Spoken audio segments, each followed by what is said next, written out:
Today we are discussing about one of the property of chi-square distribution, that is the limiting form of chi-square distribution.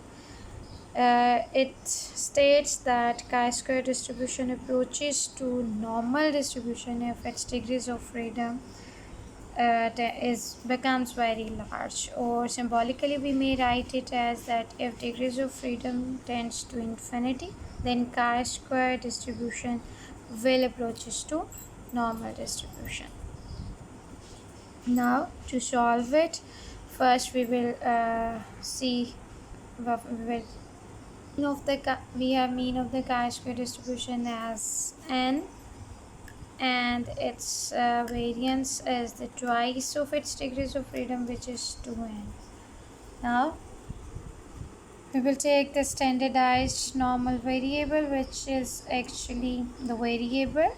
minus its mean, which is its degrees of freedom, that is n, and divided by its standard deviation, which is the square root of twice of n.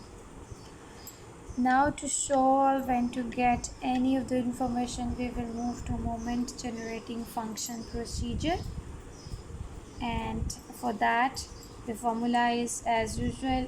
expected value of e raised to power t z, and now here z is this value, which is chi square over minus n over square root 2, and so it will become expected value of e raised to power t chi square minus n over square root 2n.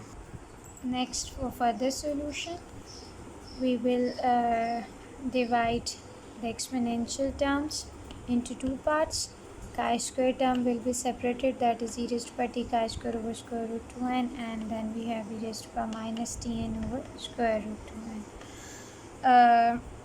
Now you will see that the variable term is over here the chi square. This is variable free term, so we will take it as common, and expectation will be applied over here on this particular term. Now we know that in chi-square distribution, moment generating function of chi-square distribution is written as expected value of e raised to power t chi-square, and then with n degrees of freedom, its value is actually 1 over 1 minus 2t whole raised to power n by 2. By equating these terms with this particular term, we will get over here moment generating function of chi square with n degrees of freedom, but here the difference is that we have the coefficient of chi square as t over square root 2n, so it will become moment generating function of t over moment generating function with t over square root 2n. Now again, equating it with the actual value or actual moment generating function of chi square distribution, we may write this term over here in this form, that is 1 over 1 minus twice of t over square root 2n whole raised to power n by 2. Now simplifying it, you will see that we will get the moment generating function as in the form of this one, and now taking its log, natural log, it will become log of e raised to power this term, and then minus n by 2 log of this.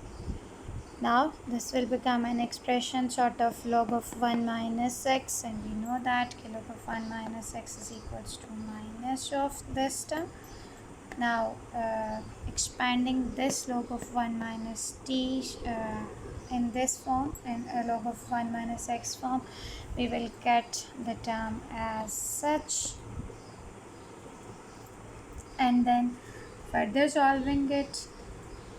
by opening the bracket, we will get minus t square root n by 2 and plus n,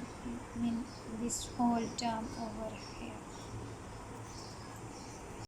Solving this expression, you will see that these two terms will be cancelled out, and we will be left with t square by 2, t cube by 3, and so on. Its mean our log of moment generating function will be this one, Now applying the limit, as we know, as we are doing over here the limiting form of the chi-square distribution, so we will take the limit that degrees of freedom approaches to infinity, and when we will apply this limit onto this expression, we will see the further term n is in denominator, so these all n's will be vanished and we will left with t square by 2. Now we want only the value of moment generating function, but here it is the value of log of moment generating function. To overcome it, we will take its reciprocal. So then this will become limit of n tends to infinity. Moment generating function will become e raised to power t squared by 2. And if you will remember that this is actually the moment generating function of standard normal variable, standard normal distribution. So here we have proved that when n tends to infinity, when degrees of freedom tends to infinity, then chi-square distribution will follow the standard normal distribution.